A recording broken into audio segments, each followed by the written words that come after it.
So if you're a television presenter or just a host and you don't do any reporting, you can do your show undistracted. I'm trying to break a story right now, and the show started, so I had to stop. Hopefully, my sources will just give it back to me before we're off the air. We'll see.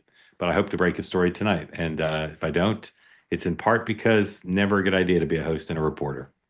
There's some upsides to it, but moments like this, a little frustrating. Good evening. Welcome to Two Way Tonight, where news might be broken or might not. Thank you for being part of today's program.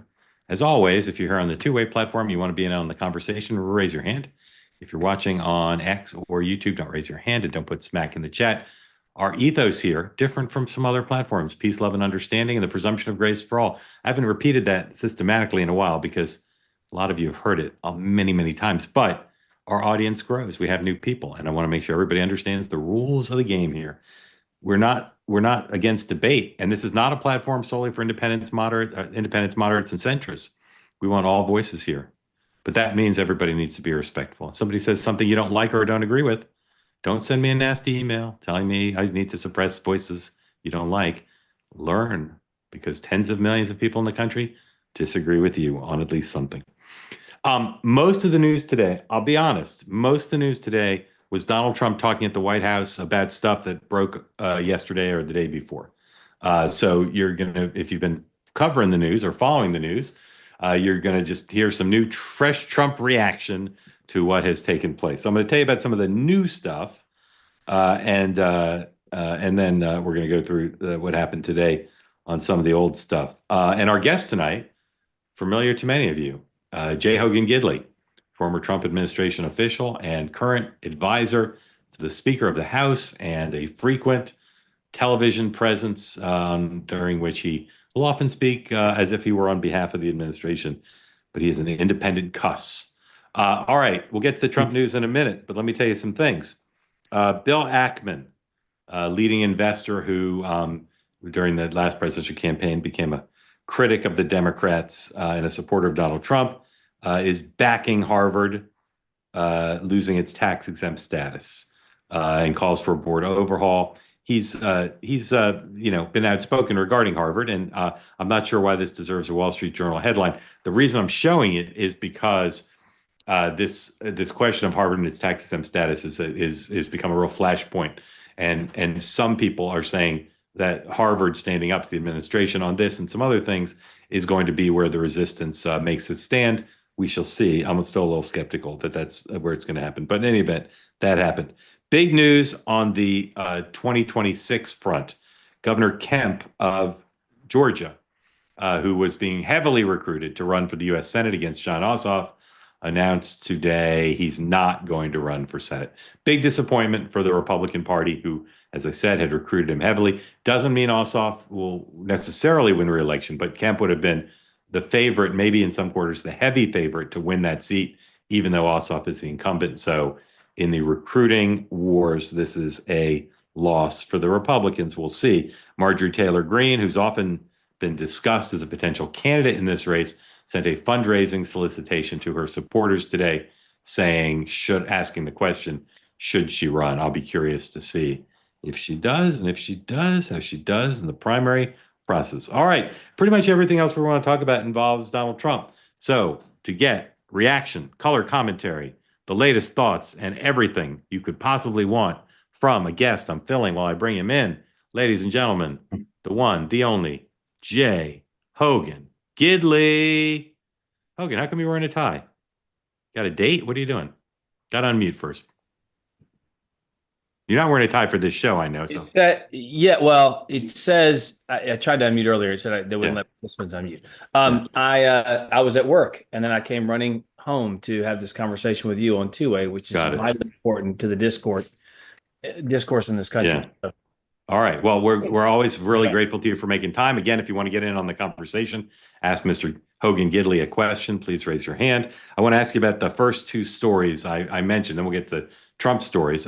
Bill Ackman and Harvard. Some people are saying, well, the president went to an Ivy League college. Like, why is he all up in arms about the Ivy League schools?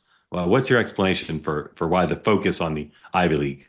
I think it's pretty obvious when you saw the rampant anti-Semitism, the way that they broke not just the rules and laws of their own school, but the rules and laws of this country. Time and time again, I think he wants to make examples of these schools. You saw a lot of the presidents go before Congress and make complete and total buffoons of themselves. And I think people looked around and said, wait a minute, how much money are we spending here? And keeping in line with all the Doge efforts to figure out where are our dollars going as taxpayers and should they be going there? What are you getting for these tax dollars when these schools just openly allow things like hatred of a certain group? Then obviously there are going to be some problems. So why wouldn't you go after them? And I'll tell you, for the life of me, I can't figure this move out by some of these colleges because they don't have a messaging problem. They've got a policy problem. You can't sell this bad product. If you want to get rid of the ridiculousness on your campuses, if you want to make it a safe space for all people, do that. And then that's something you can defend. But it seems like they're going head to head with the president right now, and it doesn't look good for Harvard. Are you surprised and or disappointed that Governor Kemp is not going to run for the Senate? It would have been nice to know that seat was kind of locked up, and I think he would have helped, help that be a reality. But there are other capable and competent candidates who are good who can take out Ossoff, hopefully with ease. But these states are big and they'll spend a lot of money, so we'll see.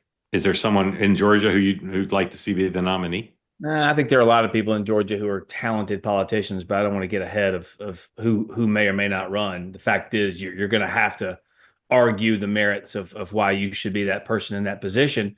And that starts with supporting policies the people of Georgia like. I think Ossoff has made a few mistakes there. Right. What's the name of that guy who was your colleague in the White House who's now a congressman from Georgia? Brian Jack. Brian Jack. Thank you. I was going to say something. His name's floating around. Brian Jack. So in a lot of races for the Republican nomination for dog catcher or flea catcher or anything, if Donald Trump endorses, it clears the field, either in fact or effectively. If Brian Jack wants to run, given that he's very close to the president and a lot of the president's people, would he get the endorsement? Well, I don't know. I don't know who the president would pick over Brian Jack if there was a head-to-head. Yeah, he really does like him and trust him. So yeah. All right. Now, Hogan, are you familiar with the poll we did last week, the so-called People's Poll? No. Okay, so I want to ask you about this. We did a poll, national poll from a firm actually based in Georgia, WIC Research, WIC Insights, our friend David Burrell. And I got to submit questions, and Sean did, and other hosts here on Two-Way. But 15 members of the Two-Way community got to submit questions that were included in the poll. Have you ever heard of that? You ever heard of a big national 1,000-person poll where citizens got to write questions? It's a brilliant idea, and no, I'm not. I think that's great. It's great, right? And nobody, it seems, the best we can tell, no one's thought of this before. Well, good news, another People's Poll is coming in 1 week. So, and you can, Hogan, you're welcome. You're people. You could do this. If you're here on the Two-Way platform and you look in the chat, you'll see a URL. It's also going to be in my Substack for the next few Substacks. So if you subscribe to my Substack, The Wide World of News, you'll get it as well. It'll send you to a form where you can fill out and you can give us your information and your question. And you can submit, I think, up to 3 questions. You've got until 10 a.m. on Wednesday. 10 a.m. on Wednesday, because the poll's going on the field Wednesday night. So if you want to participate in the People's Poll, now Hogan, last time, you don't know this because you didn't pay attention. I put the wrong, last time rather than using a Google form, we had an email address people could send the questions to. And we flashed the address up here on the show, but and on the morning meeting, but in the Substack, I put the wrong address. So a lot of people wrote questions and went the wrong address. Good news, people, unless your question was perishable, you can resubmit it. So I apologize again for putting in the wrong address. But whether you got old or new questions, something borrowed, something blue, whatever it is, go to the chat or go to my Substack that'll come out after this show and submit your question or questions now to the People's Poll endorsed by Hogan Gidley. Hogan said it was a good idea. It's a great idea. And by the way, Hogan, I'll send you the first one. The questions from the Two-Way community were spectacular. And, I forgot to mention this to reinforce. They don't have to be about politics. If you want to say Bill Belichick is A, an idiot, B, the luckiest man alive, or C, the greatest coach in NFL history, please do. We want questions across the board. And this is a 1,000-person national poll. They'll be in the field Wednesday, Thursday, Friday, maybe into the weekend. We'll have the results back Monday morning on the morning meeting. So please look out for that. All right.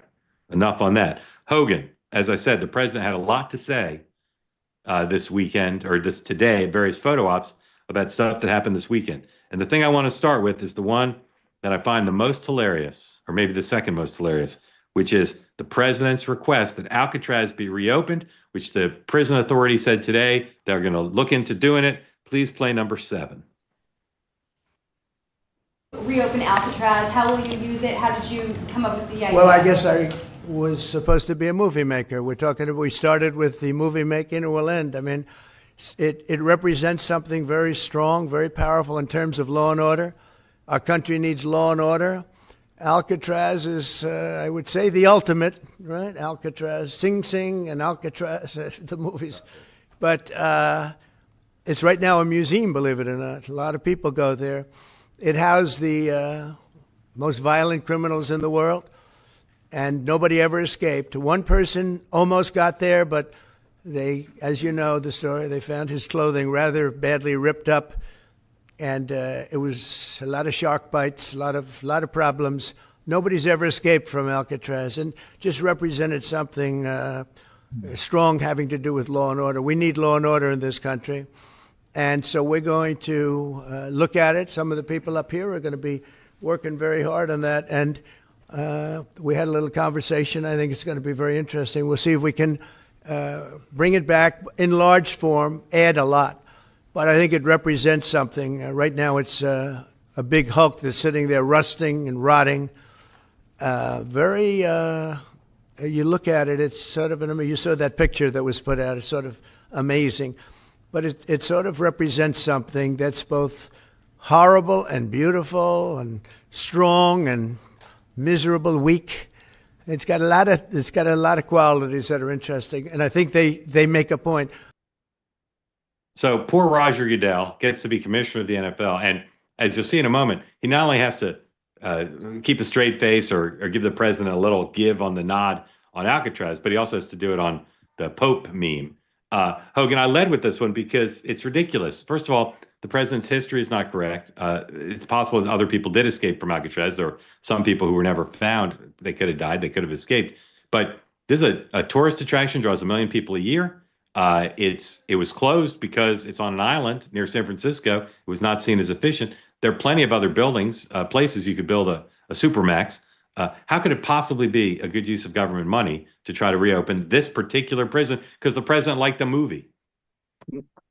I don't know if it's because the president liked the movie. I will say the funniest thing. It's pretty much what he said. I will say the funniest thing I've heard him say in quite some time is when he signed the order for Mike Huckabee to go to Israel as the ambassador and said he'll bring home the bacon. And he goes, "They don't like bacon over there." I just want to clear that up, he said. But that was the funniest thing I've heard him say in a while.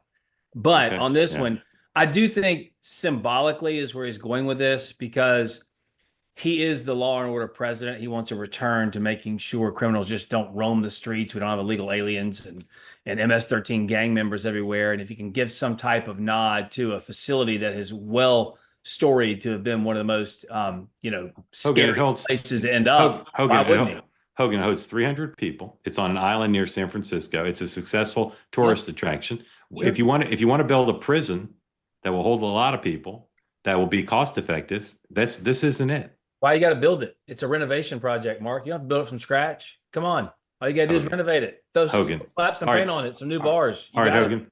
Let me ask you a question.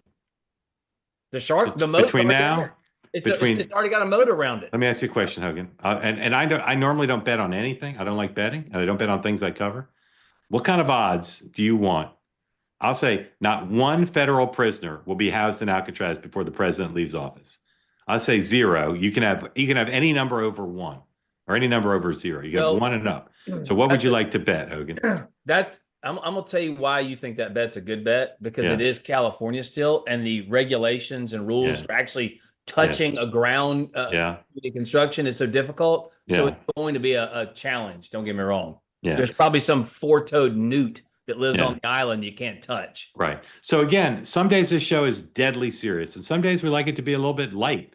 So I mentioned Roger Goodell. That was deadly. Had to deal with the president, ask him about Alcatraz and Sing Sing, and he was like a little bit of a nod, but not fully in. Watch Roger Goodell. You can listen to the president and watch him, but watch Roger Goodell as the president talks about the Pope meme at the same photo op where he was asked if he thought Catholics might be offended or it was an improper use of the White House Twitter account, X account. This is number 5, please. Just watch Goodell, Hogan. Don't. were Don't not focus on so the press. happy about the image of you looking like the Pope. Oh, I see. You mean they can't take a joke? You don't mean the Catholics. You mean the fake news media. Not the Catholics loved it. I had nothing to do with it. Somebody made up a picture of me dressed like the Pope, and they put it out on the internet. That's not me that did it. I have no idea where it came from. Maybe it was AI, but I know nothing about it. I just saw it last evening. Actually, my wife thought it was cute. She said, "Isn't that nice?" Actually, I would not be able to be married, though. That would be a lot. I'd have to the best Hogan, of my you're missing the knowledge, best part. popes aren't big on Watch. getting married. Watch Are they? Goodell. Not, Watch not Goodell. that we know Watch of. Goodell. No. I think it's the fake news media that, they're fakers. My question, though, sir, was about the fact that it was put out on the White House account, even though it was AI generated, it was a joke, it was a meme. Does it at all diminish the substance of the official White House account to have it go out on that? Give me a break. It was just somebody did it in fun. It's fine. Have to have a little fun, don't you? Yeah, please, go ahead. Tell me about the All right, Sam, re-rack that because I'm going to want to play it again. Let me know when it's ready, please. So, Hogan, here's the thing about Donald Trump that I'm virtually certain you'll agree with me on, even though I often will try to create faux disagreements between us. Okay. Also true. Donald Trump sometimes says things that aren't true. But what the press does way too often is they claim he's saying false things when he's not. So, or they claim he said something that he didn't. So, like yesterday with Kristen Welker, the interview aired yesterday, taped on Friday. She said, would a recession be okay? And he's like, well, I may not have exactly right. But my point is, he said, like, a recession, it'd be okay. Everything's okay. And then later he said, we're not going to have a recession. I don't want a recession. Like, he didn't say it's okay if there's a recession. He just was like, everything's okay. Like he's from Jamaica. Yes. So why, Sam, is this ready again? Yep, we're all set. Okay. So I guarantee you there are people in the media and Democrats listening to this answer about the retweeting of the Pope meme who are saying he's not telling the truth. Play. some Catholics were not so happy about the image of you looking like the Pope. Oh, I see. You mean they can't take a joke? You don't mean the Catholics. You mean the fake news media. Not the Catholics loved it. I had nothing to do with it. Somebody made True. up a picture of me dressed True. like the Pope, and they put it out on the internet. True. That's not me that did it. I have no idea True. where it came from. Maybe True. it was AI, but True. I know nothing about it. I just saw True. it last evening. Probably Actually, true. my wife thought it was cute. She probably said, "Isn't true. that nice?" Actually, I would not be able to be married, though. That would be True. a lot. I'd have to the best of my knowledge, popes aren't big on getting married, True. are they? Not True. that we know of. No.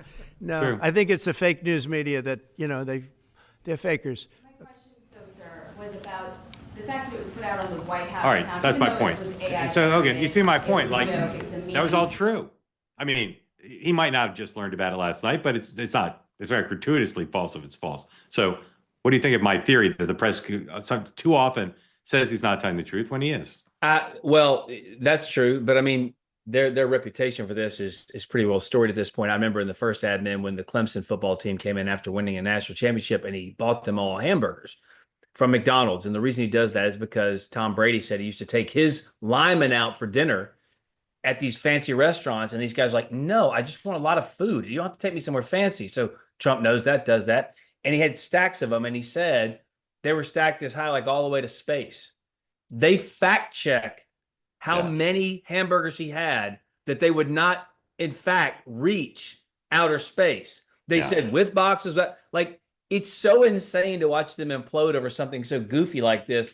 And you watch with his way of disarming it, it really does kind of show another spotlight or another instance of the media just going ballistic for no reason. He's joking about it. He's laughing about it. And that's the best way to play it. Hogan, you could not have set up the next item better than you just did with what you said. So, first of all, happy Cinco de Mayo. My apologies for not wishing you happy Cinco de Mayo right when you showed up.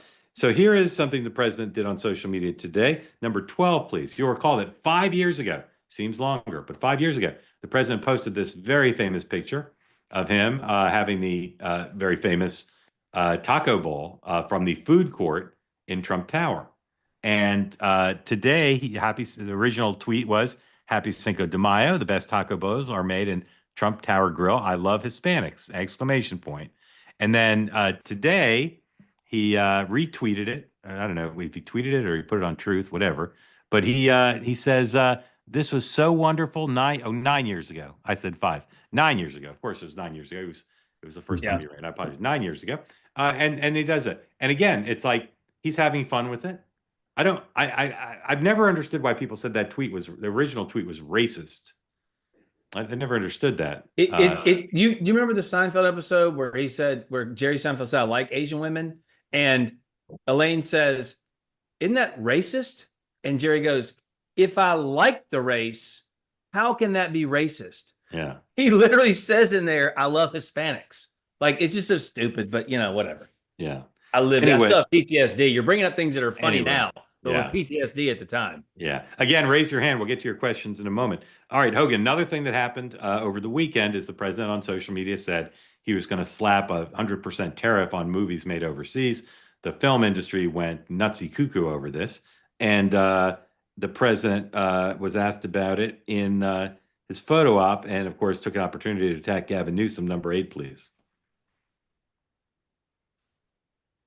A little bit about how you would implement tariffs on the film industry, kind of how that would work. Well, that's a different story, but our film industry has been decimated by other countries taking them out, and also by incompetence, like in Los Angeles. The governor is a grossly incompetent man. He's just allowed it to be taken away from, Hollywood. Hollywood doesn't do very much of that business. They have the nice sign and everything's good, but they don't do very much. A lot of it's been taken to other countries, and a big proportion. And I'm actually going to meet with some because, there's some advantages, I guess, and I'm not looking to hurt the industry. I want to help the industry. But they're given financing by other countries. They're given a lot of things. And the industry was decimated. If you look at how little is done in this country now, you think we were the ones. We used to do 100, not long ago, 100%. Now we do almost like very little. It's shocking. Are you in that business too? Because he's in so many businesses. You could explain it, but it's not a good situation. So we're going to meet with the industry. I want to make sure they're happy with it because we're all about jobs. That's all what it's very important. It's a big industry, but it's an industry now that's it's really left. It's abandoned the USA where it started, and we'll get it back. So, Hogan, what do you think of this as a matter of public policy? First of all, you're worried about Goodell in the back. You should really look at Mayor Bowser. That's what probably the most undervalued part of that. Look, I think Donald Trump has obviously wanted to bring jobs back into this country. He thinks tariffs is a way to do it. The film industry, no question, is doing a lot of their stuff in other countries. He wants them here. He wants to make the environment good for all businesses, regardless of what they are or what they do. And so, it's another thing, another idea he floats to see if he can kind of figure out how to get it to work on the behalf of the people here in this country. Hogan, what about the real passion in my life, besides my son, is a good night out at an independent French film? That's going to cost me twice as much. How much is that going to cost me? I don't know. French art house film now. Well, would you and Newsom go to the French Laundry first before French film, or is this afterwards? How do you say exception in French? Is it l'exception? How do you say exception? We need some extensions. We need some exceptions. I took Spanish. I didn't take French. We need some exceptions on the French films. All right. Next, the president today also talked about a new policy. Number 1, please. They're going to pay migrants to self-deport. Gives it migrants. You can go on the app, get yourself $1,000, and travel home.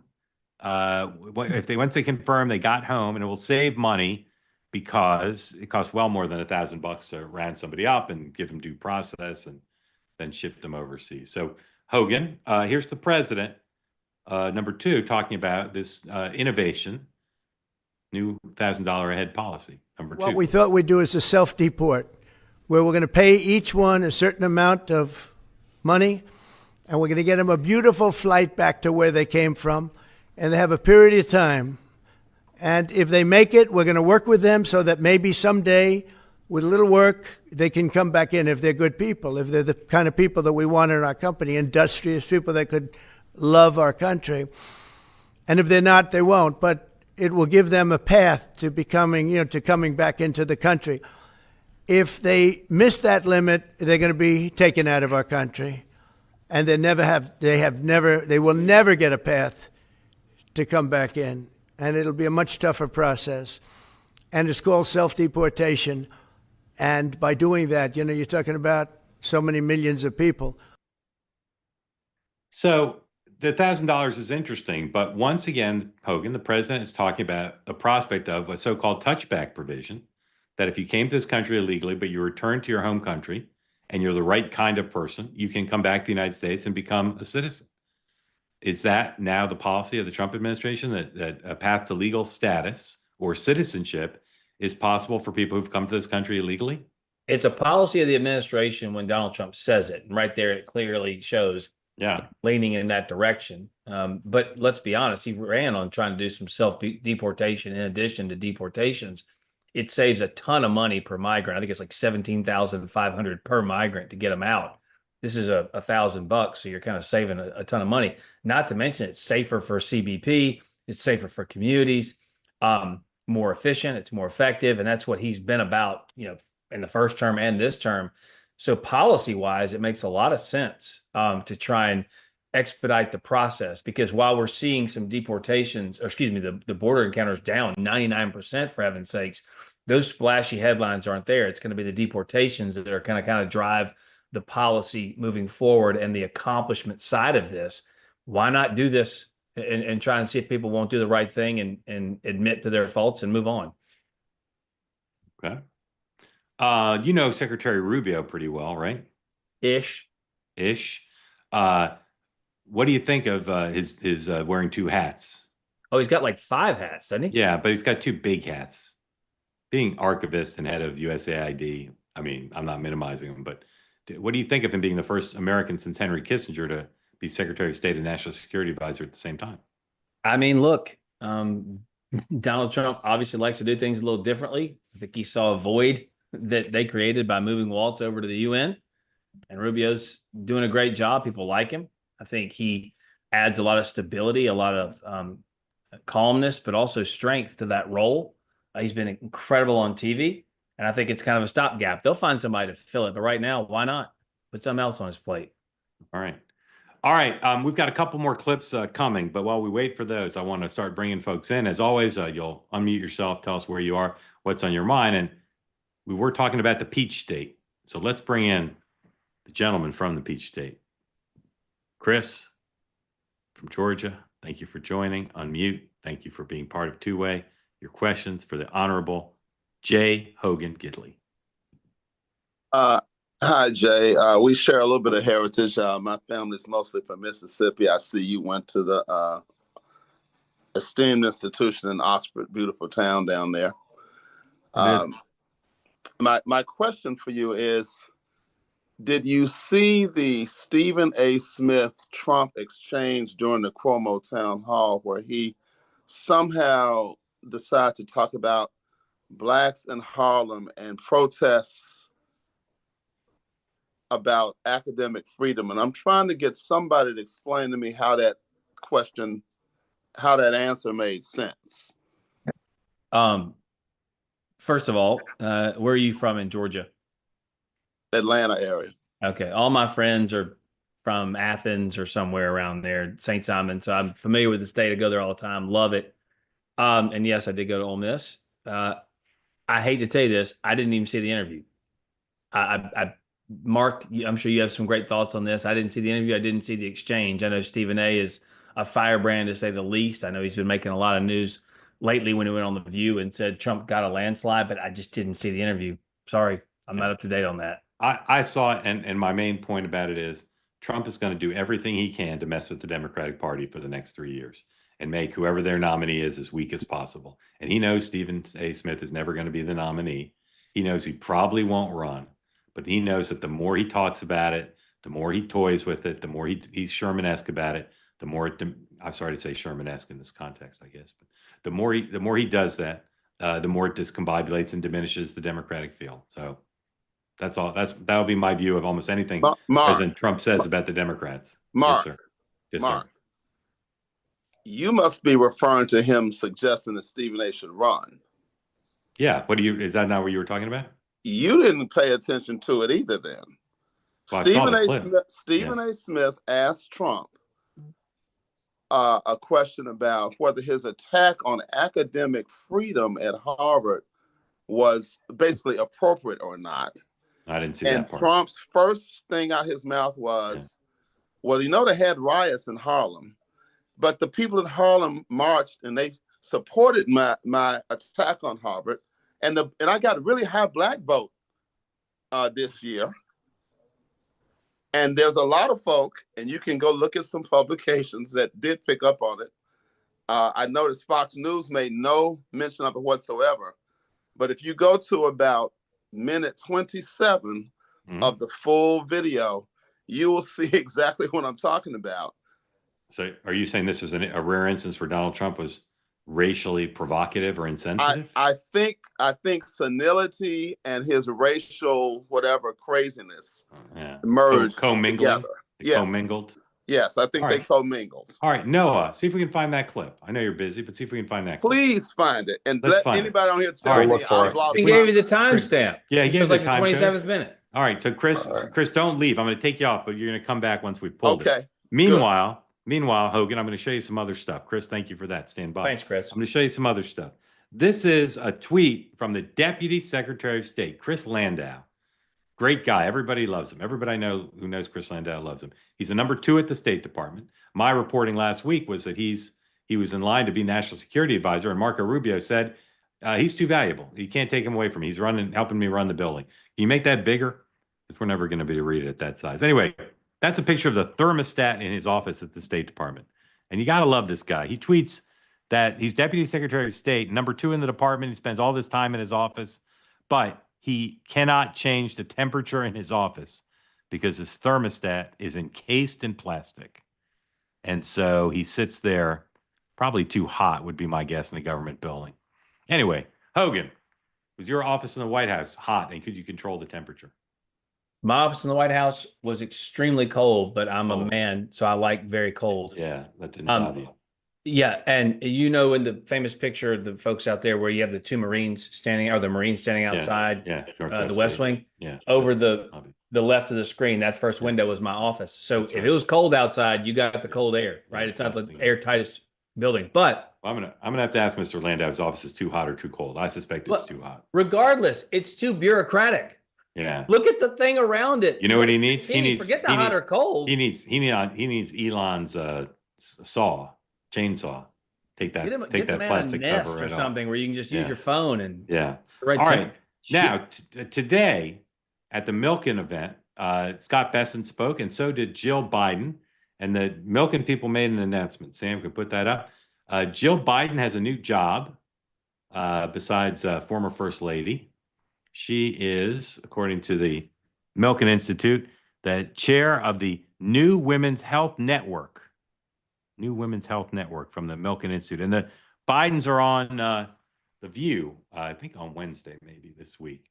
J. Hogan Gidley, what do you think of Jill Biden's new job? I mean, she was the president for the last 4 years, so she's clearly got the credentials to run this little thing. She ran cabinet meetings. So, whatever. Good for her. Okay. Step down, but everything's a step down from the presidency. More news to share. Someone texted me the clip. So I'm going to send this to you, Noah, because somebody did our work for us. Thank you, sir. Okay. That's the two-way community at work right there, baby. Community at work, baby. All right, next.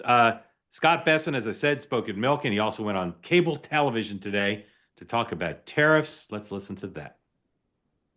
Say that I am highly confident that we have 18 important trading partners. We'll put China to the side.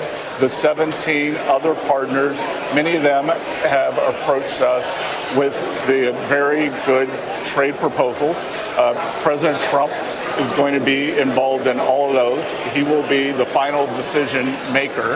And we'll see where that goes. But I think that at the end of this, even if we have tariffs still in place because the non-tariff trade barriers are coming down, because we could see an end to some of the currency manipulation, the unfair subsidy of labor and capital from the other countries, we could see the more frictionless trade. Frictionless trade. Hogan, I've heard you use that phrase before, but in a different context. What do you think of the secretary's? Everybody runs on free, fair, and frictionless trade. Yeah. Isn't that right? Yeah. So let me ask you about this. How long have you been knowing Secretary Bessent? Couple years? No, less than that. Less than that. So, yeah. So as a communications professional, as we've told you before, one of the things you can hire Hogan to do is to improve your public speaking performance and your work on television. It's right on his curriculum vitae. It's something he does.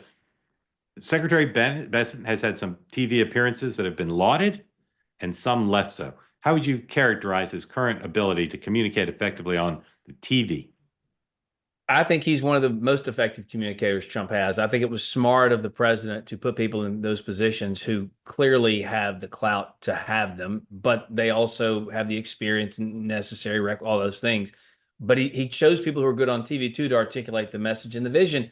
And one of the things Republicans are so bad at is not communicating properly. I think Scott's an exception to that. I think most of the cabinet secretaries do an outstanding job on television. We hadn't seen too many of them, or excuse me, a couple of them we hadn't really seen that much, but everyone who's been out has been really good. Scott's chief amongst them. And if you notice too, when I was in the White House, when Larry Kudlow would talk, if the market was going down, it would just kind of all of a sudden stop and then start to go back up. The same thing kind of applies to Scott. He has a calming voice, a calming influence. He knows his stuff, parrots what the president wants, and does it in a way that I think gives people a lot of confidence. And that's what you really, really are looking for someone in that position. And he's from South Carolina. That's right, South Carolinian. All right, here's a new Wall Street Journal story just ran a few moments ago, Hogan. I'll read aloud to you for your reaction. Involves your friend Pete Hegseth. Oh, no. Defense Secretary Pete Hegseth used Signal more extensively for official Pentagon business than previously disclosed, engaging in at least a dozen separate chats. In one case, he told aides on the encrypted app to inform foreign governments about an unfolding military operation, the People said. He also used the non-governmental message service to discuss media appearances, foreign travel, his schedule, and other unclassified but sensitive information. Does that break new news? Can't speak to the veracity of that. Don't know. But also, I mean, a Signal chat, I think they had their swing at that pinata already. That's my question. Does that extend the story anywhere? He used Signal for sensitive material. Signal more than you thought. I don't know. And is it sensitive? Is it classified? We don't know the designation either. I mean, whatever. All right. What is clear is someone is out to get him. There's no doubt about that. No doubt about that. I've been saying that for a while. That's the dog. Obvious. That's the barking dog. Is that somebody or somebody's, including, although they deny it, maybe some of the people he's fired who were his friends. They deny it, but they've been speaking on the record in ways that weren't ways I'd want my friends to speak about me if I were under siege, but maybe that's just me. Now, Hogan, you're familiar with the two-way platform. I am. Tom, after his name is written the word serious question. That means it's not going to be not going to do a knock-knock joke or a limerick. And ask you something serious. So while we wait for the videos, Mr. Stephen A. Smith, let's bring in Tom. Tom, remind folks where you are and what's on your mind with your serious question. Yeah, I am calling from Northern California, and I had a question about China. Yes, sir. You know, there was a morning meeting a few weeks ago where Sean was really fired up about China. And he was like, hey, you guys don't understand that they are out to kill us. And I was kind of curious, like, what is the end game with China from the MAGA perspective? Like, what is it that we'll have no trade with them, or that we expect an imminent military conflict? I have a comment about that, but I'd love to hear kind of early thoughts. I mean, I'll go first and let geopolitical expert Hogan Gidley go. I think the goal is to not be in an existential struggle with China, militarily, diplomatically, economically, and to not feel like or have China have the upper hand in any of those areas. So I don't think it's to eliminate China or to defeat them in terms of their territory. It's to say right now China's on the march and has been on the march economically, politically, geopolitically, diplomatically, and militarily. And the U.S. needs more ships, needs more allies, and it needs more security for Taiwan. And it needs to rebalance the world trading system so China is not gaming the system to weaken the United States macroeconomy and hurt American workers. And I think all of that is dependent on building a coalition of the willing through tariffs and other means to not let China continue to play Europe and Asia and Africa and Latin America like a series of 4 continental fiddles. Hogan. Yeah, I don't disagree with any of that. I think first and foremost, the MAGA point of view, and I don't speak on behalf of all of MAGA, so let me be very clear, but I feel like I'm fairly MAGA, if not majorly MAGA. But I don't think they want a war. I think that's obvious. They don't want wars anywhere in the world. But what they do want is a restoration, a rebirth of the American manufacturer, American workers, American industry. And China is a big stumbling block to that. And I'll tell you, I think one of the things that really shocked a lot of people was COVID, because I know that may be a topic we're going to talk about later with other things, Mark. But when you realize you couldn't really get anything, it was all stuck in China. We weren't producing it here at home. I think a lot of people got scared about that. And they realized that China is on the move, but it isn't new. They've been doing this now for decades. And I think what MAGA wants is kind of a resettling of America as we're already so big in the economy globally and so big with what we're able to build. But we want more of that here at home and not given to a country that clearly has designs on domination of the globe. Tom, did you want to say something else? Yeah, just real quick. So agree with all that. I think we should be more self-reliant, and we should have trade relations that are favorable to our economy here. Yeah. However, I think what struck me from Sean's statement was you don't understand, they are coming to get us. We're all going to speak Mandarin. I just don't think that leads to like a very thoughtful, strategic approach. Yeah. The last thing I'll share is there's this narrative that, oh, all they do is steal our IP and make cheap stuff. That was true of China in the 80s and maybe 90s. If you look at the state of their technology capabilities today, you look at DeepSeek or you look at BYD, those are not cheap knockoffs. Those are legit competitors.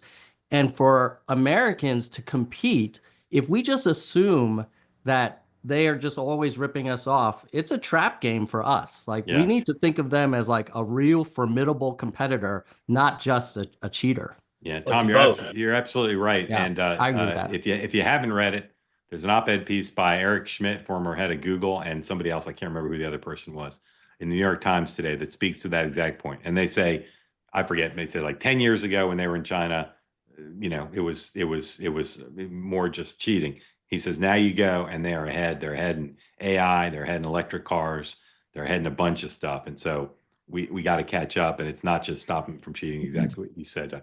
I recommend that piece to folks. Eric Schmidt, smart man. Tom, thank you. All right. What other show, Hogan? We talked about the People's Poll, unique opportunity for the community to be in charge and involved. What other show would have a viewer come on and say, hey, what about this soundbite? And then they'd say, well, we'll find you that soundbite and we'll play it and we'll discuss it.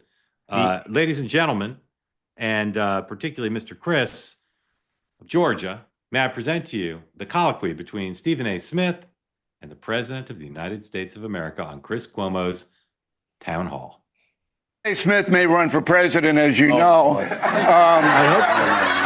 Do you have any advice for Stephen A? If he launches the run? No, Stephen A. He's a good guy. He's a smart guy. I love watching him. He's got great entertainment skills, which is very important. People watch him. A lot of these Democrats I watch, I say they have no chance. I've been pretty good at picking people and picking candidates, and I will tell you, I'd love to see him run. All right, there you go. Oh, no, that's the wrong one. That's the wrong one. Yeah. Is that the one I sent you, Noah, or is that the one you pulled? It's the one I pulled.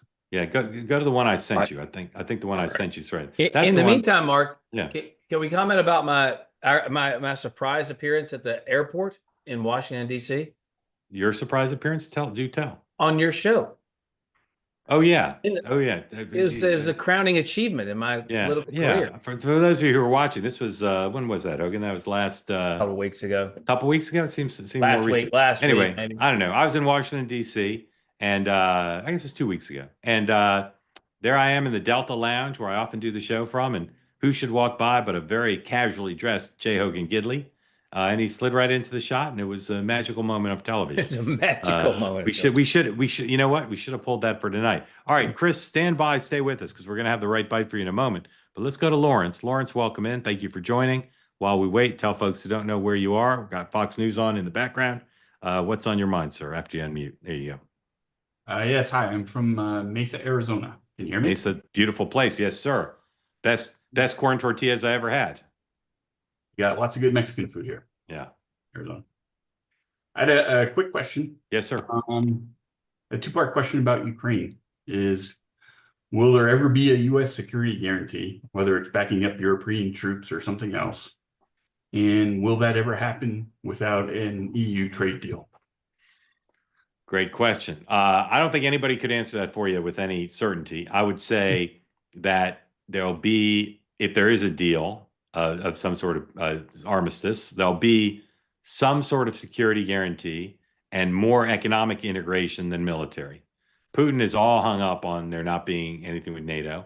And I don't think there can be a deal that doesn't have some sort of economic integration. So I don't think they'll get in the EU immediately, and I don't think the U.S. will be the primary guarantor of their security, but I think we'll see partial elements of both those things. Hogan. But what I meant, Mark, by the way, is not an EU trade deal with Ukraine, an EU trade deal with the U.S. Oh, with the U.S.? That's what you're asking about, with the U.S.? Yeah. Mm-hmm. I think there will be, because I think there has to be. So I think there will be. I do think, though, there's a tacit level of security implied when you're talking about a minerals deal that the United States just cut with Ukraine as well.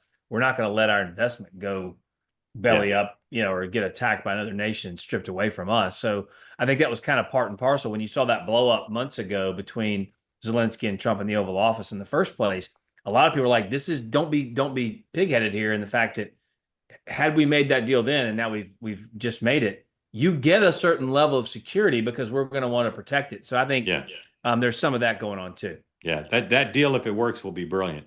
Lawrence, thank you. Now, let me slightly amend what I said before. What other show would take input from a member of the community, pull the wrong clip, play it, agree it's the wrong clip, and then come back and play the right clip? No other show I know. Agreed.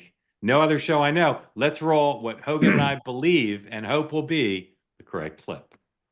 Appreciate your time. Mr. President, thank you for your time. It's interesting that you brought up Harvard, because when people think about Harvard, what they're basically talking about is they're asking, what do you say to those who view your actions as an attack on academic freedom rather than a defense of fairness? What do you say to that? Well, I say this: we had riots in Harlem, in Harlem, and frankly, if you look at what's gone on, and people from Harlem went up and they protested, Stephen, and they protested very strongly against Harvard. They happened to be on my side. I got a very high black vote. You know that. Very, very high black vote. It was a very great compliment to me. I did criminal justice reform. I did opportunity zones for one of the greatest economic deals ever for the black and Hispanic community. I got tremendous. They agree with what I'm doing with respect to Harvard. Harvard gets $4 or $5 billion a year from the United States government in the form of grants, and they have $53 billion, and yet they don't treat the people right. They take foreign students, nobody knows where they come from, and they viciously hate our country. And I'm saying, if we're going to give grant money, we want people in that school that are going to love our country, not people that are going to hate our country. They run a bad operation up there. And we have to get to the bottom of it. On top of that, they said they want to teach their students remedial mathematics. That's basic math. 2 and 2 is 4. And you say, well, Harvard's supposed to be so great. Why do people have to have remedial? That's basic, very simple mathematics.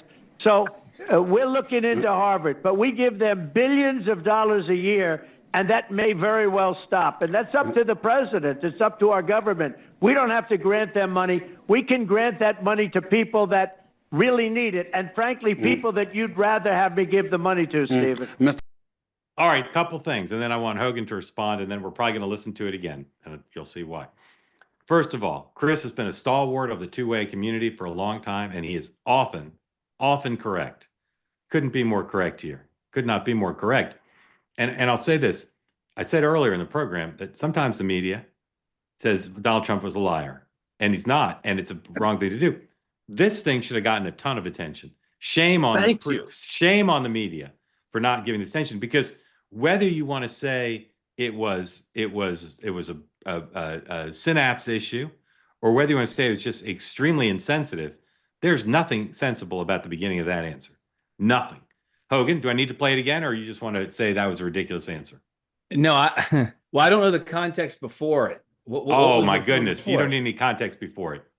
Yeah, I do. Were they talking Even about Harlem? Did he bring up Harlem just out of? No, I don't believe so. Well, nothing before it. Nothing before it. You know what it could be? Let's stipulate. Hogan, there's nothing before it. It could be the weave. Okay, play it again, Sam. You played it for me. You can play it for me. Play it again. Appreciate your time. Mr. President, thank you for your time. It's interesting that you brought up Harvard, because when people think about Harvard, what they're basically talking about is they're asking, what do you say to those who view your actions as an attack on academic freedom rather than a defense of fairness? What do you say to that? Stop. Well, I say this. Stop it right we there. had Stop it, Sam. Stop it. Okay, Hogan. The question was about Harvard and about academic freedom and punishment. Nothing about race. Right. Nothing about Harlem. Nothing about protests in Harlem. It's about academic freedom at Harvard and the president. I got you. Okay. Nothing about his black vote percentage. Nothing about his black vote percentage. So now here's the president's response. Well, Play.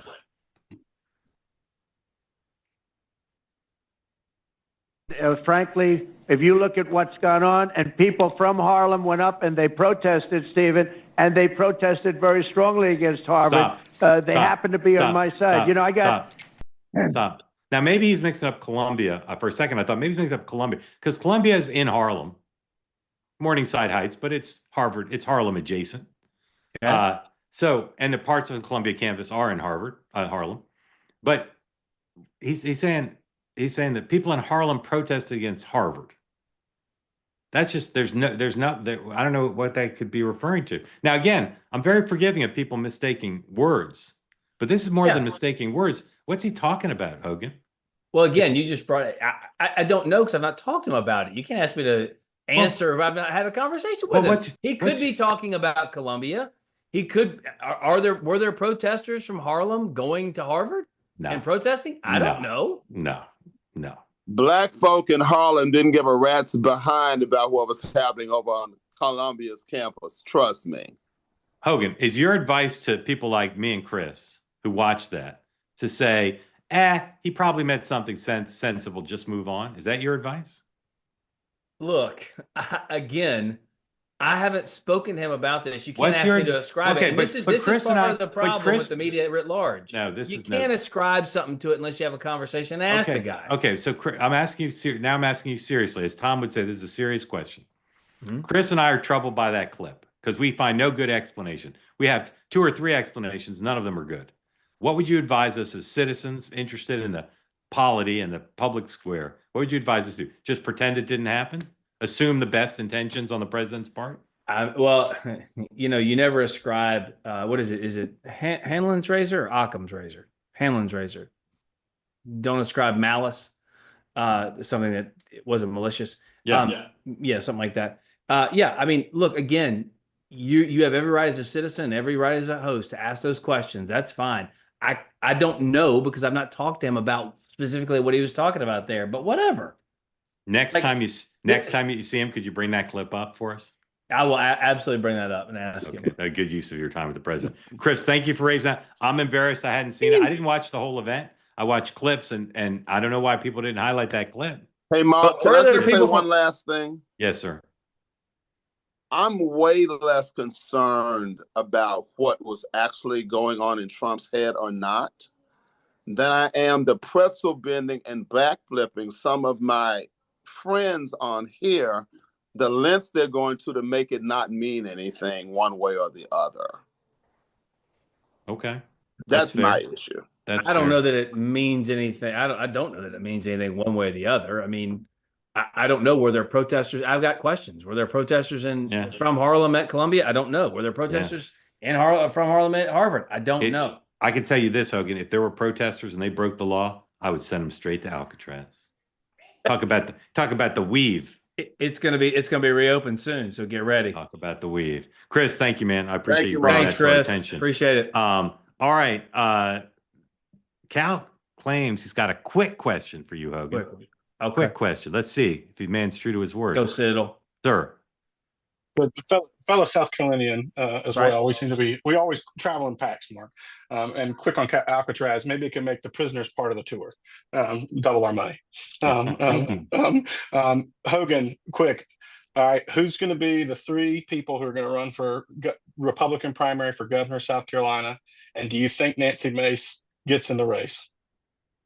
I don't know who the 3 are. I know that Nancy Pam Abbott, Alan Wilson, and is Henry term limited? Yes. Okay. I know Nancy's serious about it. I hear Alan's thinking about it too, and he's obviously got a pedigree and some accomplishments. So, South Carolina politics is as bare knuckle and as brutal and as bloody as it comes. So I'm here for it. Maybe you pull a Scott Jennings and get in the race. Hey now. He's got that face for radio, so what do you think? Can come down here.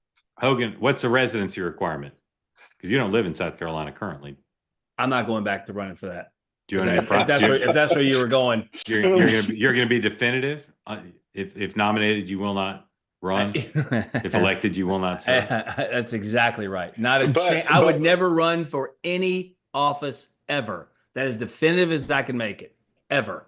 Cal, here's what I want you to ask Hogan for a follow-up, okay? Say this, Hogan, cover your ears. Say, Hogan, what kind of shoes did you wear to the White House Correspondents' Dinner? Hogan, what kind of shoes did you wear to the Correspondents' Center? The only appropriate kind to wear with a tuxedo. That's what kind. Hogan, what were those shoes? Awesome. That's what they were. All right. The cowboy boots? No, Washington. Never mind. Don't even get me into it. No, they were not. Google it. They were literally the opposite of cowboy boots, which I have worn with a tux before. Yeah. But no. Cal, thank you for the great question. Hogan, would you like, Hogan, you have 1 minute for your closing remarks. I have nothing to share other than the fact that I do always appreciate coming on the show. And Mark, every week someone comes up to me and says something like, hey, Two Way's great. I love that you're on it. Two Way's great. Mark does a great job. And I've known you now, Mark, I don't know for how long, but this is one of those things that is filling a void and a need that I think few understood or even cared to fill. Congratulations to you. And also the idea to have people ask questions in a poll, man, that is smart. I think that is one of the most interactive, not just interactive things, but it really does incorporate kind of the mindset of so many out here outside the Beltway bubble and outside the Acela corridor to get information. It's really smart. People say nobody ever polled me. Now I say, well, nobody ever asked me to write a poll. Hogan, let's take this opportunity. Any question you want to submit to the people's poll? No, but I have some I may end up writing on immigration. Okay. I may have some writing I have on reconciliation, the bill in front of the House. I'll send you the link. You can fill it out and submit your questions. One of my ideas for the people's poll is to also send it to celebrities. Like I want Dustin Hoffman to submit some questions for the people's poll. Mostly I want the two-way community, but I want some gimmicky stunt casting. Maybe get a Hogan Gidley question and a Dustin Hoffman question. Yeah, we're very equal in Hollywood. Very well known, both of us. Hogan, thank you for spending the hour with us. Grateful to you. Hope you come back soon. Come back soon. Thank you. Thanks. All right. Tomorrow morning, 9 a.m. Eastern time, Dan, Sean, and I will be here. Sean just sworn in today, back on the board at the Naval Academy. So he'll tell us about how that went. And maybe by then I'll have reached my sources and broken some news. So I will see you at 9 a.m. Eastern. And then later in the day, episode 3, season 1 of my new show on the Megyn Kelly Network. Next up will be on. And amongst my guests is Kentucky Senator Rand Paul. And so we'll talk about everything that's going on in his libertarian life. Thank you all for watching. I'll see you tomorrow at 9 a.m. Eastern with Sean and Dan. Have a good night.